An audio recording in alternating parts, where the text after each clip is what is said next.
الحمدللہ رب العالمین والصلاة والسلام علی محمد الامین اعوذ باللہ من الشیطان الرجیم بسم اللہ الرحمن الرحیم۔ خواتین و حضرات، ہم سورہ انعام کی آیت 106 سے درس کی ابتدا کر رہے ہیں۔ اس سے پیچھے یہ مضمون تھا کہ اس قرآن میں اللہ تعالیٰ نے اپنی آیتیں مختلف اسلوبوں سے پیش کی ہیں، یعنی ایک ہی بات کو نئے نئے انداز سے دہرایا ہے، اور اس سے مقصود یہ تھا کہ لوگوں پر حجت قائم ہو اور رسالت مآب صلی اللہ علیہ وسلم جنہیں براہ راست مخاطب کر رہے ہیں وہ بول اٹھیں کہ تم نے اچھی طرح پڑھ کر سنا دیا، وَلِيَقُولُوا دَرَسْتَ۔ اور یہ اس لیے کیا گیا کہ جو لوگ سمجھنا چاہتے ہیں، جاننا چاہتے ہیں، ان پر بات ہر لحاظ سے واضح ہو۔ اب اس مضمون کو آگے بڑھایا اور فرمایا اتبع ما اوحی الیک من ربک، تم اس چیز کی پیروی کرتے رہو اے پیغمبر۔ رسالت مآب صلی اللہ علیہ وسلم کی طرف خطاب کا رخ ہوا اور ارشاد فرمایا تم اس چیز کی پیروی کرتے رہو اے پیغمبر، اوحی الیک من ربک، جو تمہارے پروردگار کی طرف سے تم پر وحی کی جا رہی ہے۔ لا الہ الا ہو، حقیقت یہی ہے کہ اس کے سوا کوئی الہ نہیں۔ یعنی پیچھے جو سارا استدلال گزرا وہ اسی بات پر تھا، یعنی اللہ کی توحید پر، اس بات پر کہ وہی تنہا خالق ہے، وہی تنہا رب ہے، وہی تنہا اس عالم کا بادشاہ ہے اور وہی تنہا معبود ہے۔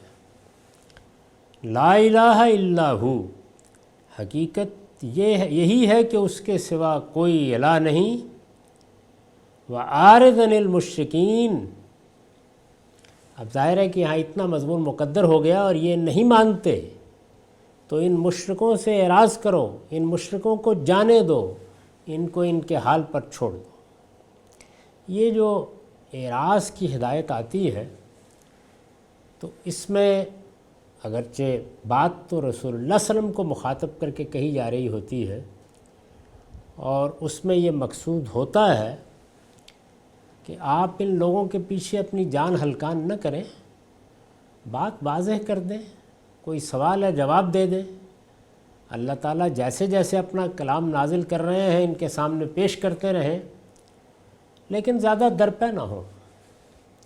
دوسری جانب یہ بڑی شدید تنبیہ بھی ہوتی ہے اور ان لوگوں کو تنبیہ ہوتی ہے جو قرآن کے مخاطبین ہیں، یعنی اس وقت رسالت مآب صلی اللہ علیہ وسلم کی قوم کے لوگ، کہ اگر اللہ نے اور اللہ کے رسول نے ان سے منہ موڑ لیا تو پھر نتیجہ کیا نکلے گا۔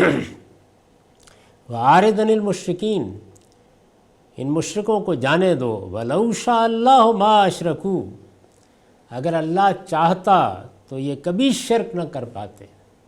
یعنی اگر اللہ تعالیٰ نے اس دنیا میں جبر روا رکھا ہوتا تو کس کی ہمت تھی کہ وہ اس کی زمین پر اس کا کھا کر، اس کی نعمتوں سے متمتع ہو کر کسی کو اس کا شریک ٹھہرائے۔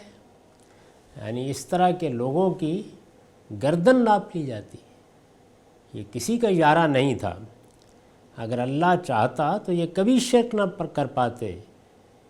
اب ظاہر ہے کہ یہاں پر بھی گویا مدعا کیا ہے کہ اللہ نے اختیار دیا ہے، اللہ نے ارادہ دیا ہے، اس ارادے اور اختیار کو استعمال ہونا ہے، اور یہ استعمال اس درجے میں بھی ہوگا کہ اللہ کے شریک ٹھہرا لیے جائے، اس درجے میں بھی ہوگا کہ اس کائنات کے پروردگار کا سرے سے انکار کر دیا جائے، یہ اس درجے میں بھی ہوگا کہ جو لازمی اخلاقی تقاضے ہیں ان کو چھوڑ کر انسان دنیا میں فساد برپا کر دے، لوگوں کی حق تلفیاں شروع کر دے۔ اور اس اختیار کے استعمال کی چونکہ آزادی اس نے دی ہوئی ہے تو وہ اپنے قانون کو تبدیل نہیں کر رہا، یہ آزادی حاصل ہے۔ اس لیے فرمایا کہ وما جعلنا کا علیہم حفیظہ، یہ ہماری دی ہوئی آزادی ہے، ہماری اسکیم کے مطابق ہے۔ اس دنیا کو جب ہم نے امتحان کے لیے بنایا ہے تو پھر یہ سب چیزیں ناگزیر ہیں، ضروری ہیں۔ یعنی امتحان کے لیے بنایا ہے تو پھر اس میں اچھے اور برے حالات بھی پیش آئیں گے۔ یعنی اللہ تعالیٰ کسی کو صبر کی آزمائش میں مبتلا کرے گا، کسی کے شکر کا امتحان لے گا، یہ ہوگا۔ پھر نبلوکم بالشر والخیر، یعنی مصیبتیں اور تکلیفیں بھی ہوں گی اور خوشحالی کی نوید بھی ہوگی، اللہ کا کرم بھی ہوگا، اس کی عنایتیں بھی ہوں گی۔ اس سے مقصود کیا ہے؟ نبلوکم، پرکھیں، آزمائیں گے، امتحان کریں گے۔ اور یہ امتحان اس کا مقصود کیا ہے؟ فتنتاً، یعنی تم کو پرکھنے کے لیے، تمہارے کھوٹ کو الگ کرنے کے لیے، یہ دیکھنے کے لیے کہ تم نے اپنے اندر ہماری ہدایت کی کیا قدر پہچانی ہے۔ اور اسی طرح سے اس میں اختیار کا سوء استعمال بھی ہوگا، یعنی لوگ قتل و غارت بھی کریں گے، زیادتی بھی کریں گے، لوگوں کا جینا بھی دوبر کریں گے، یہ سب ہوگا۔ اور اس کو وہ ہستی گوارا کر رہی ہے، جب اگر چاہتی تو ان میں سے کوئی اس کی جسارت نہ کر پاتا، اس لیے کہ اس کی اسکیم یہ ہے کہ اس عارضی زندگی میں کوئی بڑی مداخلت کیے بغیر لوگوں کو اپنے ارادہ و اختیار کے استعمال کی آزادی دی جائے۔ وَلَوْ شَاءَ اللَّهُ مَا أَشْرَكُوا وَمَا جَعَلْنَاكَ عَلَيْهِمْ حَفِيظًا، ہم نے ان پر تمہیں نگران مقرر نہیں کیا ہے، وَمَا أَنْتَ عَلَيْهِمْ بِوَكِيلٍ، اور نہ تم ان کے ضامن ہو۔ یعنی مطلب کیا ہوا؟ مطلب یہ ہے کہ آپ اپنی ذمہ داری سمجھیں، آپ کا کام لوگوں کو پکڑ کر صحیح راستے پر لے آنا نہیں ہے۔ لوگ صحیح راستے پر نہیں آئے، یہ سوال آپ سے نہیں کیا جائے گا۔ آپ سے جو بات پوچھی جائے گی وہ یہ ہے کہ پیغام پہنچا دیا، بات واضح کر دی، اس لیے اپنے حدود کو بھی بہت اچھی طرح سمجھ لیجئے۔ یہی وہ بات ہے جو قرآن مجید نے دسیوں مواقع پر اور بڑے غیر معمولی طریقے سے بہت سے اسالیب میں کہی۔ کیوں کہی؟ اس لیے کہ انسان جس وقت یہ سمجھ لیتا ہے کہ میرے پاس حق ہے، میرے پاس خدا کی ہدایت ہے، میں نیکی اور خیر کا علمبردار ہوں، جب وہ یہ سمجھ لیتا ہے تو پھر وہ اس زوم میں بھی مبتلا ہو جاتا ہے کہ اسے ساری دنیا کو درست کر دینا ہے۔ یہ جو ہم دیکھتے ہیں کہ بعض موقعوں کے اوپر افراد، بعض موقعوں پر جماعتیں، بعض موقعوں پر قومیں، بعض موقعوں پر بادشاہتیں، بعض موقعوں پر حکومتیں، یہ سب کام کرتی ہیں، یعنی لوگوں کی آزادی پر قدغن لگا کے بسا اوقات نیکی اور خیر کے لیے جبر کرتی ہیں، جیسے کہ ہم نے اس زمانے کی مذہبی حکومتوں میں دیکھا۔